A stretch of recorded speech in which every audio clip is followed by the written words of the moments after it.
boy, did they show up. Yeah, Chris. Yeah.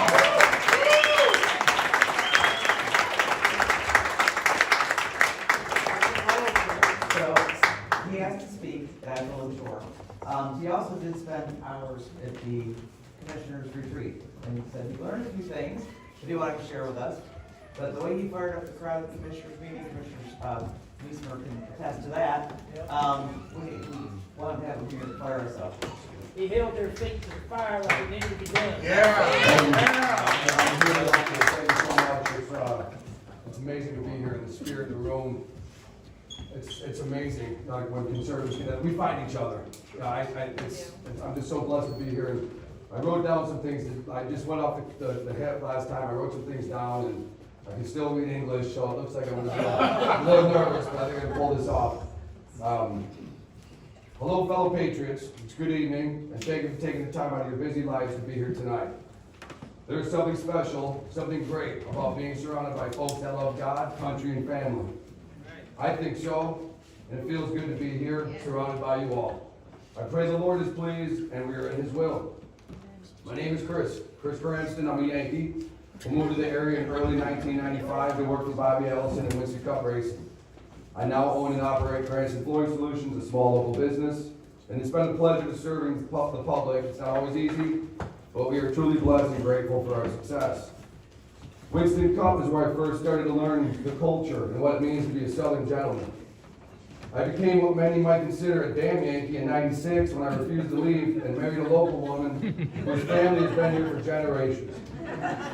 She's helped me become a man of some integrity and has given me 2 sons, raising them with honor and fortitude that any person can't help but admire. Our firstborn teaches your kids, or maybe your grandkids, math at a Cabarrus County school. Our youngest is a Marine who is stationed right here in the great state of North Carolina, and they're a big part of the reason why I'm here tonight. As some of you may have seen, I spoke at the commissioners meeting last week, and it filled my spirit with fuel and excitement to hear other like-minded individuals thinking and feeling the same way I do. The numbers game the politicians are playing with is not to be glanced over. I am now focused on doing my part to help fix this issue on a local level before it's too late. And I'm honestly finding myself wondering if it isn't too late already. To quickly recap, we purchased our home in 2021 for $400,000. We've worked hard and invested almost all of our expendable income improving the land, improving the property, literally thousands of hours spent in the efforts. In just under 3 years' time, we are now being given notice we will be responsible to pay tax on almost $900,000. We spend roughly $4,000 a year now on property tax with no trash pickup, no recycling, no water, no sewer. We don't even have a paved road that 6 homes live off of, which costs thousands of dollars a year to maintain, $750 for trash, obviously our own water, sewer, our own septic that we have to maintain on top of our tax dollars. So just keep adding that right onto our tax bill. That's just what it takes to survive. We want to live out the rest of our lives on that land, but we are facing eviction through taxation in the very near future. And this is only with 3 years passing. How many more cycles can my wife and I last? How about your children? How about their children? These are real threats to private property ownership. I'm sure some of you, maybe everyone in here has heard the globalists and the elites and their claims that we will own nothing by 2030 and be happy about it. Well, I think I figured out where all the happiness is going to come from, and that's from them relieving us of all of our tax burdens. Giving the Eli Lillys of the world 85% tax breaks for 3+ years isn't going to bring a single dollar of relief to the average taxpayer. Now that I've touched on points about this, I want to add, if the system is designed to be fair and equitable, then there can never be special deals granted to one party. Was there any horse ranchers that wanted to buy that land to maybe learn to train folks how to ride and own horses? And if so, were they offered 85% off? Or were they just like, I can't afford it?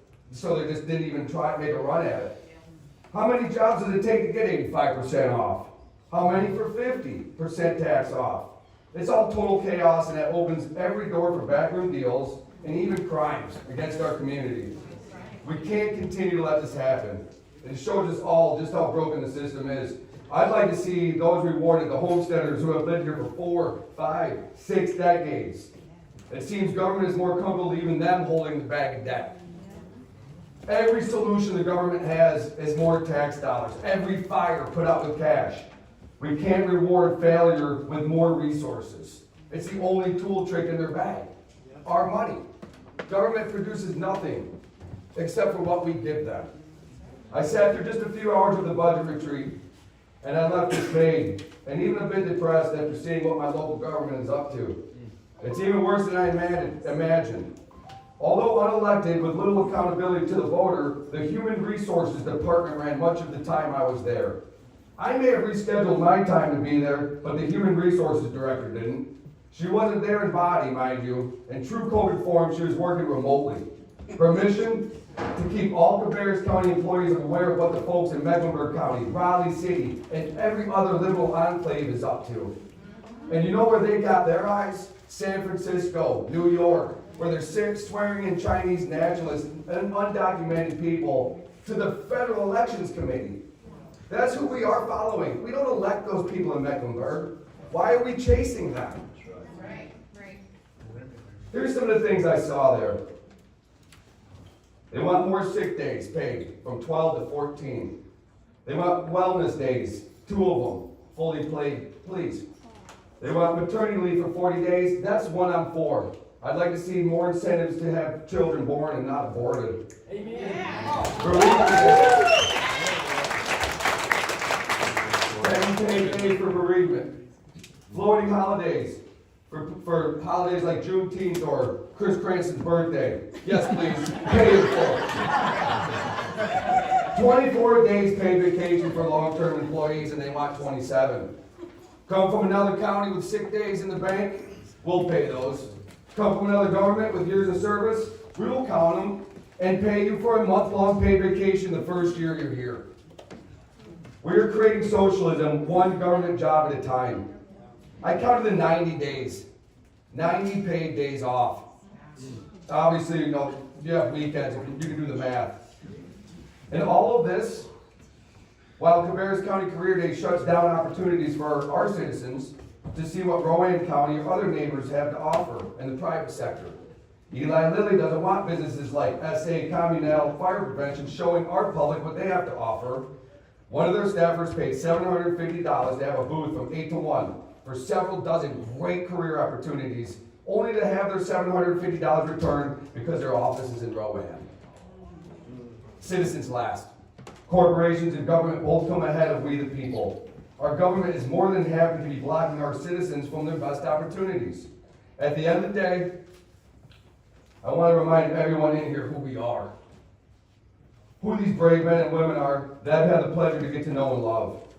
Many have been in the same homestead their entire lives, and their fathers before them. These aren't city folk who will simply take one-time payout and go lay down in fake grass pastures until they die. These men will not be evicted through taxation. What is the plan for the first family who can't pay and refuses to leave?